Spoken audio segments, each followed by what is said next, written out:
She refused his hand and signed the end of her power. She looked straight at him and stopped. Her hand hovered halfway, then pulled back as if touching him would stain her reputation. No insult was spoken. None was needed. In a room packed with cameras, influence, and forced smiles, a black investment titan was dismissed without a word. The silence wasn't awkward, it was surgical. Every executive froze. Everyone waited for him to react. He didn't. He simply lowered his hand, nodded once, and took his seat. What they didn't know was that the moment her palm retreated, a decision worth billions had already been made. The conference suite was designed to dominate. Glass walls, cold lighting, and cameras positioned to capture every calculated expression. This wasn't a meeting. It was a display of authority. At the center of it sat Catherine Rowland, chairwoman of the Metropolitan Finance Council, a woman whose approval decided which companies thrived and which quietly vanished. When Julian Cross entered, the room shifted. Conversations dropped. Advisors straightened. His firm managed capital governments relied on while pretending they didn't. His presence alone changed leverage.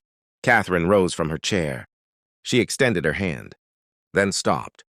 Her eyes flicked to his face, assessing, measuring, dismissing. "I don't shake hands," she said coolly.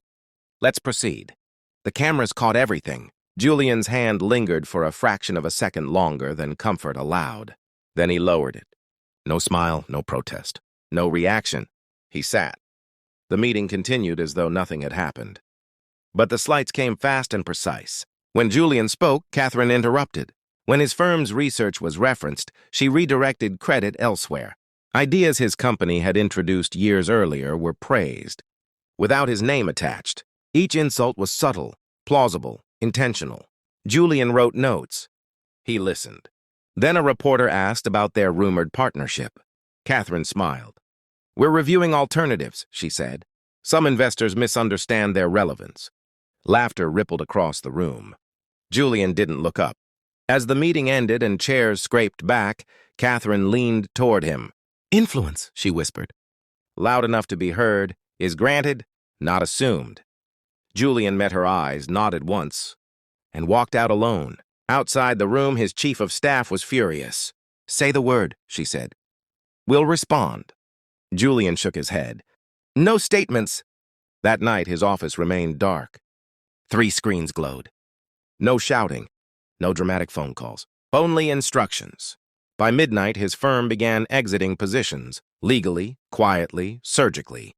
Municipal bonds, infrastructure funding, long-term investments directly tied to committees Catherine controlled. At 2:00 a.m., analysts flagged irregular movement. By sunrise, liquidity warnings triggered. By market open, panic spread. Catherine woke to chaos. Her phone wouldn't stop vibrating. Advisors, bankers, donors. When her chief strategist finally reached her, his voice cracked. "We're losing capital fast. Cross Capital pulled everything." She laughed once, sharp and disbelieving. He wouldn't risk that.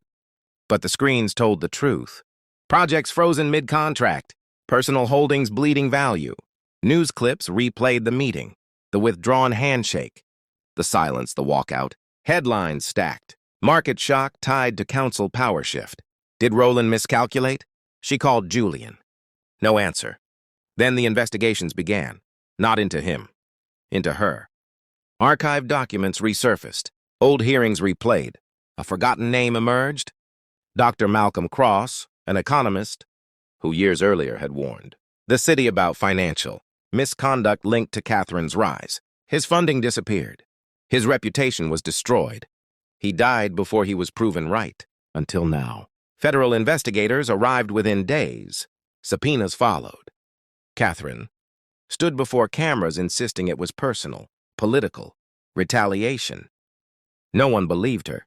At the emergency ethics hearing, the room filled again. Cameras, silence. Julian sat calmly at the side. When asked to speak, he stood. "My firm withdrew because trust no longer existed," he said evenly. "Nothing more." Catherine snapped. "This is revenge!" Julian looked at her, not angry, not smug, just finished. "No," he said. "It's accountability. Documents were presented, financial trails exposed, testimonies replayed. By nightfall, Catherine was suspended. Her accounts frozen. Her allies vanished. Weeks later, reform legislation passed quietly. It carried a name, the Cross-Transparency Act. At his next public appearance, a reporter asked Julian, "Why didn't you respond when she humiliated you?" He paused. Because silence gave her space to reveal herself. Then he walked away. If that moment hit you like this video, share it with someone who believes power must be loud. Comment the exact second you knew the reversal was inevitable. Subscribe for more stories where dignity wins, without raising its voice.